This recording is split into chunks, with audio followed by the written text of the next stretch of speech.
Alright, this episode's trail tips for Mount Horne.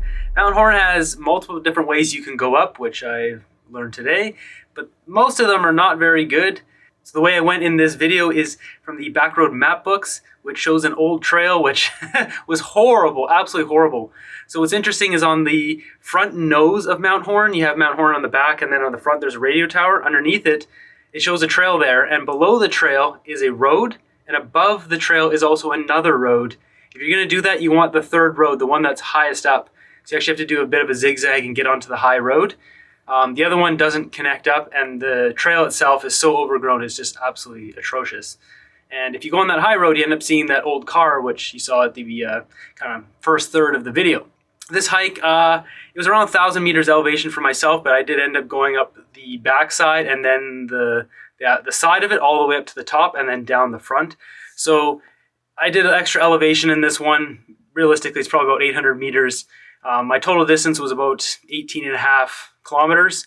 If you go just up the side nose to the radio tower to Mount Horne and down, it'll probably, you can cut off a couple of kilometers, probably 15, something like that.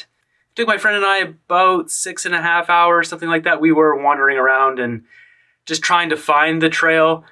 There's a bit of a secret trail on the back. If you go all the way up a logging road, some people have made a trail there. It's not marked, but you can see people have gone up there. I didn't want to risk going up there because it was quite a bit of a grunt through a logging cut just to the tree line. I didn't know what was in the tree line, if it was really easy to walk in or if it was horrible forest. I don't know. It wasn't worth the effort.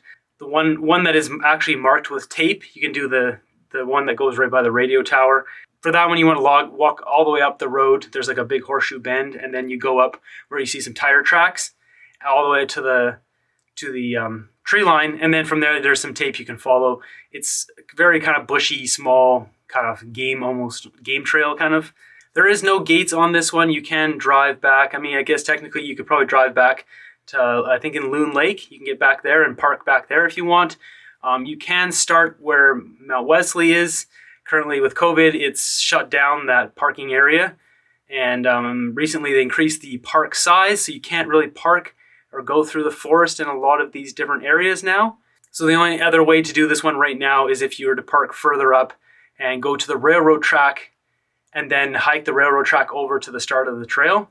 I will say with Mount Horne, the easiest way or the simplest way to do this one is just to park where the Wesley Mountain parking is, which is just outside of Cathedral Grove, and then you hike up to the fork, and then the right goes to Mount Wesley and the left goes to Mount Horne. There's a sign there. But yeah, it's a nice hike out there. It's quite steep and it really burns your legs and your knees and my toenails. So hopefully you enjoyed this episode. You got some value out of this. Be sure to hit the thumbs up button if you do appreciate these videos, because as I stated in numerous other videos, they don't get shared out if you don't hit that thumbs up button. Be sure to subscribe. Until next one, have a good one.